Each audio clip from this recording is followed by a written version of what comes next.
Hi there. As you can see, I'm not in my usual office. This morning, I'm in La Conner, Washington, at the Pransky and Associates Professional Training Retreat for 3 principals practitioners. What I'm doing up here is hanging out with a lot of lovely people, looking and resting even more deeply into the insights and understandings that I've been studying and encountering for the last 5 or 6 years.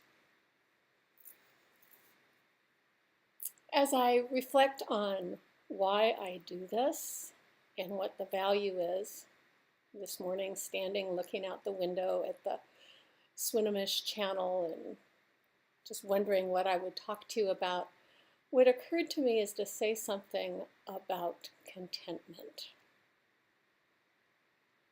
I remember a time many years ago when I was volunteering on an artist studio tour. I was handling the public relations and publicity. And I had a meeting with a woman who was coordinating some other aspects of the tour. And I showed up and I was really stirred up and I was on it. I was just on it. And she looked at me and she commented and said, you must like to feel frantic.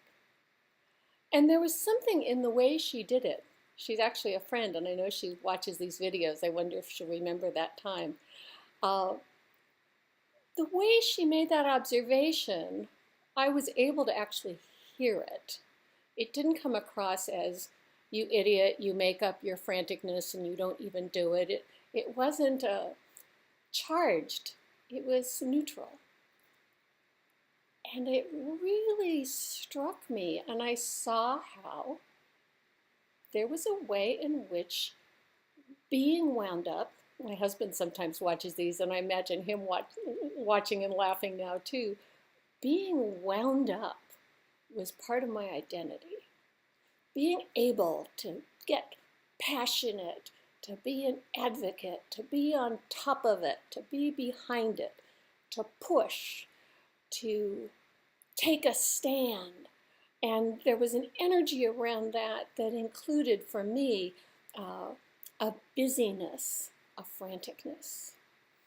And there was a way in which feeling that franticness seemed to support or underscore the significance and the depth and strength of my commitment. But from that moment on, I've not been able to be frantic in the same way without being aware that franticness, busyness, dissatisfaction, irritation are not inherent in circumstances. They're added by me. And that's okay. I mean, sue me, right?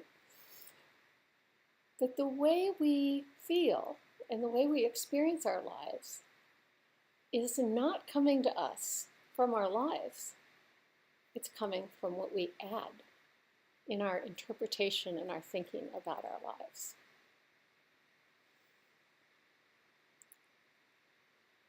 That story came to mind in contrast to the notion of contentment. I realized there was a time in my life when I might have felt that contentment was a cop-out.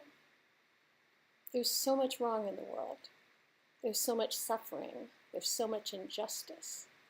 How can I be contented? And yet what I've come to see is that contentment is not a political or moral statement about the status quo.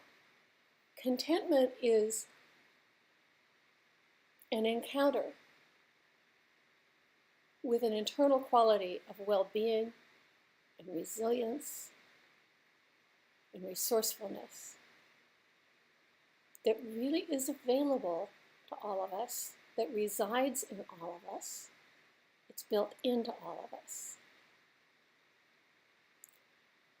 And when we allow ourselves or invite ourselves to notice that contentment, when it wells up, to value it, to allow space for it,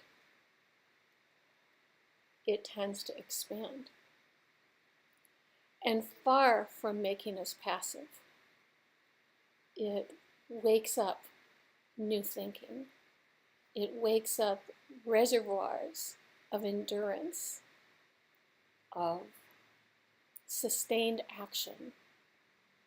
It wakes up receptors for connecting with other people.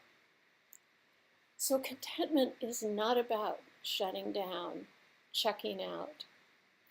Contentment is about connecting with an inherent well-being that's available to all of us, allowing that to well up, residing in that, and then moving from that to move more well-being out into the world, not passive at all.